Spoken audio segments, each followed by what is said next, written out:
Ladies and gentlemen, welcome back to Obsessive Compulsive Gaming. I am the Obsessive Compulsive Gamer, and this is my interpretation for what the hell is going on in Silent Hill F. So, for a little bit of context, dear viewers, these thoughts and opinions are based on me having played through the game 3 times now. I managed to get the ending that everyone gets on their first playthrough. I've managed to get the what is called ending number 2, and I've managed to get the joke ending, the UFO ending, which has absolutely no bearing on the story whatsoever. So please bear that in mind when I start to ramble here just now. I haven't played ending 3 and I haven't played ending 4, which I may believe is the, in fact, true ending of the game.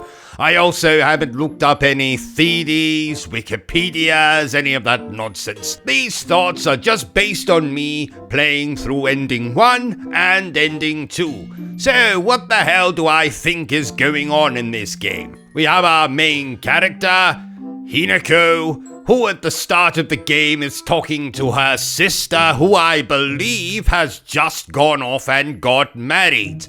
And I think that's the central thing at the plot of this game. I think it's all about Hinako having to go off and get married. But to who? I believe that her best friend Sho has been in love with Hinako for some time. They've been friends for a very long time. And I'm not sure from the conversations between Hinako's mother and father if perhaps they want her to go off and marry Sho. But of course, things don't always work out like you intend, so I believe that Hinako has in fact fallen in love with someone else.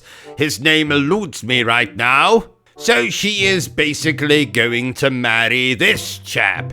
And that's made Sho, shall we say, a little bit jealous. And in fact, part of my interpretation of the second playthrough ending sees Sho perhaps turning up either prior to the wedding or just after the wedding to try and make Hinako change her mind. He has also, in playthrough 1 and in playthrough 2, been giving Hinako painkillers of some description, which may or may not have been drugging Hinako to some extent, trying to make her maybe more malleable so that he can convince her not to marry this other chap. I should have said spoilers, but if you're watching a theories video, then I assume you're okay with spoilers.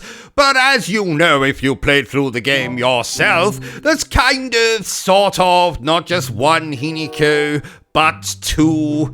There's the one that goes through the whole ritual of cutting her own arm off and wearing a fox mask, which is identical to the fox mask worn by the chap who I believe she's actually gone off and got married to. God, I wish I could remember his name. And it's this version of Hinako that I believe becomes the kind of fog monster that pursues us throughout the game. You know, the big giant one that's wearing what apparently now, knowing what I know, looks like a bloody wedding dress. So I think actually the central conflict in this game is Hinako wishing that she could be 2 different people, one of which who could stay with Sho and stay friendly and be together always, and the other type of Hinako who should grow up, go off and marry whomever she chooses, but she still has this kind of fear inside her, at least by the kind of way that the second ending concludes. Hinako's perhaps still worried that marrying this other chap, she's going to turn out like her mother,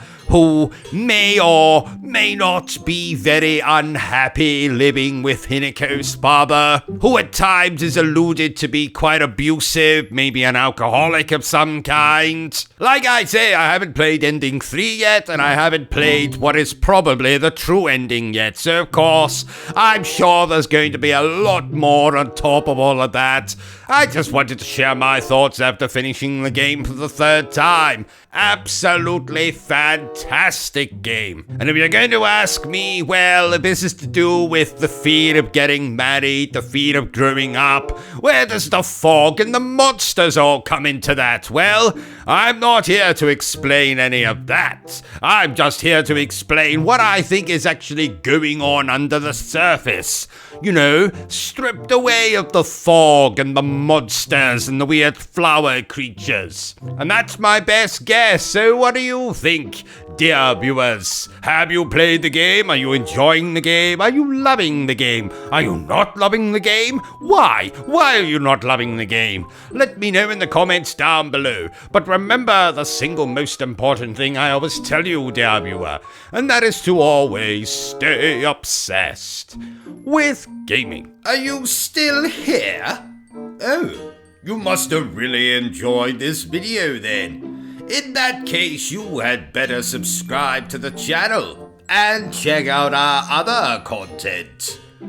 Otherwise, you're a booby pants, and no one wants to be a booby pants.